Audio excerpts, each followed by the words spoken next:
அதிகமா இருக்கிறது. என் அன்புடைய பிள்ளையே, அவர் யாரோடு இருப்பார்?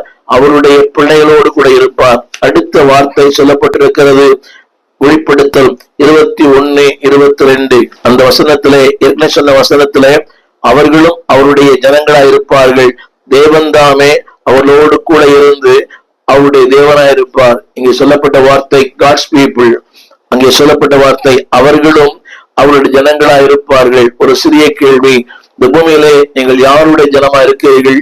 தேவனுடைய ஜனமாகவா இல்ல உலக பிரகாரமாகவா? இன்றைக்கு பலமுறை சொல்லியிருப்பது போல, ஒரு நாள் தேவனுடைய பிள்ளையா இருக்கிறோம், 6 நாள் உலகத்தின் பிள்ளைகளா இருக்கிறோம்.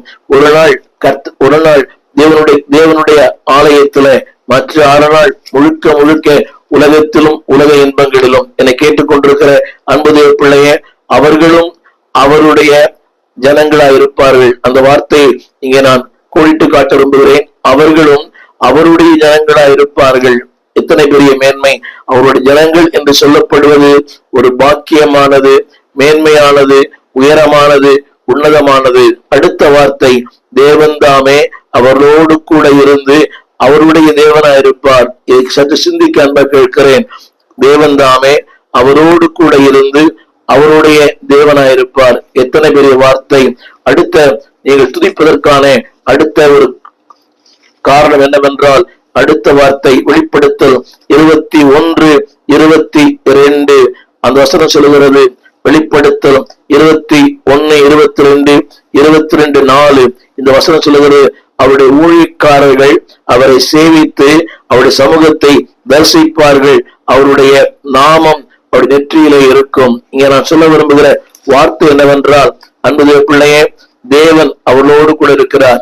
ஆட்டுக்குட்டியானவர் அவரோடு கூட இருக்கிறார். அந்த வார்த்தை படிக்கிறேன், அவரை சேவித்து அவர் சமூகத்தை தரிசிப்பார்கள். எத்தனை பெரிய வார்த்தை! ஆங்கிலத்திலே பயன்படுத்தப்பட்ட வார்த்தை கான்சிகரேஷன். இங்கே சொல்லப்பட்ட வார்த்தை, அவருடைய சமூகத்தை நித்தமும் தரிசிப்பார்கள். என் அன்பு தேவ பிள்ளையே, இந்த பூமியிலே தேவனை தரிசிக்காதவன் மானானது நீருடைகளை வாஞ்சித்து கதறுவது போல என் ஆத்துமா தேவனை நோக்கி கதறுகிறது. அப்படிப்பட்ட தாகம் உள்ளவர்கள், அர்ப்பணம் உள்ளவர்கள், ஆசை உள்ளவர்கள் மட்டுமே அவரை தரிசிக்க முடியும். அந்த வார்த்தையை திரும்ப படிக்கிறேன், அவரை சேவித்து அவர் சமூகத்தை தரிசிப்பார்கள். இங்கே சேவித்து என்ற வார்த்தைக்கு 2 வித்தியாசமான அர்த்தங்கள் உண்டு.